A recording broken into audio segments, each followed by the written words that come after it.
નમસ્કાર દેશભરના 9 કરોડ કરતાં વધારે પીએફ ધારક મિત્રો, સ્વાગત છે તમારું આપણી આ યુટ્યુબ ચેનલમાં જેનું નામ છે ગુજરાતી જીકેની જમાવટ.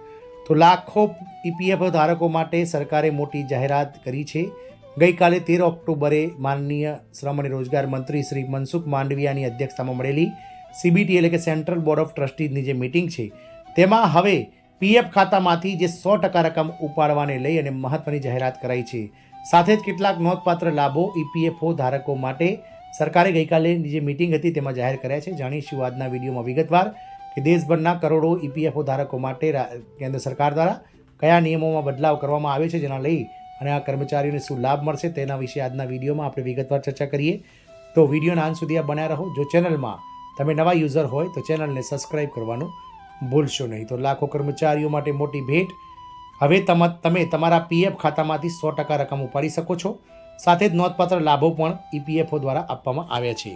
તો પ્રોવિડન્ટ ફંડ ઉપાડવાની પ્રક્રિયા ઘણી સરળ બનાવવા જઈ રહી છે.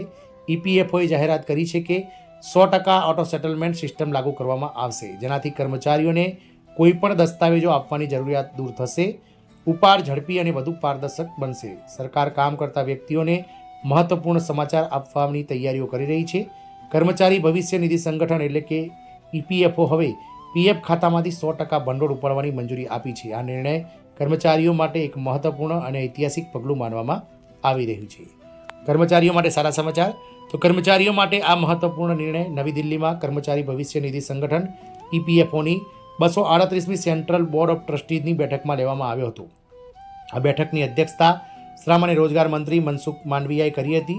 આ બેઠકમાં નક્કી કરવામાં આવ્યું હતું કે કર્મચારીઓ તેમના પીએફ ખાતામાંથી હવે સંપૂર્ણ રકમ અથવા કર્મચારી અને નોકરીદાતા બંનેના યોગદાનના 100% રકમ ઉપાડી શકે છે.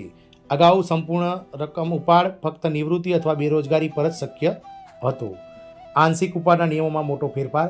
તાજેતરના સમાચાર મુજબ આંશિક ઉપાડ માટેના 13 જટિલ નિયમોને 3 સરળ શ્રેણીમાં જોડવામાં આવ્યા છે: માંદગી, શિક્ષણ અથવા લગ્ન, રહેઠાણની જરૂરિયાતો અને ખાસ પરિસ્થિતિઓ. શિક્ષણ માટે ઉપાડ માટે 11 વખત અને લગ્ન માટે 5 વખત ઉપાડની મંજૂરી આપવામાં આવશે, જે અગાઉની મર્યાદાઓ 3 હતી. વધુમાં આંશિક ઉપાડ માટે લઘુત્તમ સેવા અવધિ વધારીને 12 મહિના કરવામાં આવી છે. સભ્યોને હવે ખાસ પરિસ્થિતિઓમાં ઉપાડ માટે કારણ આપવાની જરૂર રહેશે નહીં. એટલે કે કર્મચારીઓને હવે દાવા અસ્વીકારની સમસ્યાઓનો સામનો કરવો પડશે નહીં. ઈપીએફઓએ એ પણ ફરજિયાત બનાવ્યું છે કે સભ્યોએ તેમના ખાતામાં ઓછામાં ઓછી 25% થાપણો જાળવી રાખવી જોઈએ. આનાથી તેમને 8.5% વાર્ષિક વ્યાજદર અને ચક્રવૃદ્ધિ વ્યાજનો લાભ મળશે. આનાથી કર્મચારીઓ માટે ભવિષ્ય માટે નોંધપાત્ર નિવૃત્તિ ભંડોળ બનાવવાનું સરળ બનશે. હવે ઓટો ક્લેમ અને પેપરલેસ પ્રક્રિયા સાથે તો પીએફ ઉપાડ પ્રક્રિયા હવે નોંધપાત્ર રીતે સરળ બનાવવામાં આવશે. 100% ઓટો સેટલમેન્ટ સિસ્ટમ લાગુ કરવામાં આવી રહી છે, જેનાથી કર્મચારીઓને કોઈ પણ દસ્તાવેજો સબમિટ કરવાની જરૂરિયાત દૂર થશે. આ ઉપાડ ઝડપી અને વધુ પારદર્શક બનશે.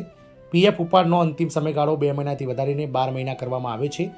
હવે પેન્શન ઉપાડ હવે 36 મહિના સુધી મર્યાદિત રહેશે. આ નિર્ણય કર્મચારીઓને તાત્કાલિક નાણાકીય સહાય પૂરી પાડવા અને નિવૃત્તિ ભંડોળ કહી શકાય કે બનાવવામાં નોંધપાત્ર રીતે મદદ કરશે. આ પહેલ આ કર્મચારીઓ માટે જીવનને નોંધપાત્ર રીતે સરળ બનાવશે અને તેમની નાણાકીય સુગમતાનો વધારો કરશે. સભ્યો મુશ્કેલી અથવા જટિલ પ્રક્રિયાઓ વિના જરૂર મુજબ ભંડોળ ઉપાડી શકશે. આમ હવે ઈપીએફઓ દ્વારા ગઈકાલે મળેલી 238મી સેન્ટ્રલ બોર્ડ ઓફ ટ્રસ્ટીઝની બેઠકમાં દેશભરના 9 કરોડ કરતાં વધારે પીએફ ધારકો માટે મહત્વપૂર્ણ નિર્ણય લેવામાં આવ્યા છે, જેમાં હવે પેપરલેસ અને જટિલ જે પ્રક્રિયા હતી પીએફ ઉપાડવાની તેને દૂર કરવામાં આવી છે અને કર્મચારી હવે 100% જે છે તે પીએફ નોકરીદાતા અને પોતાનું બંનેનું જે યોગદાન છે તે ઓટો સેટલમેન્ટ દ્વારા ઉપાડી શકે છે ગમે ત્યારે.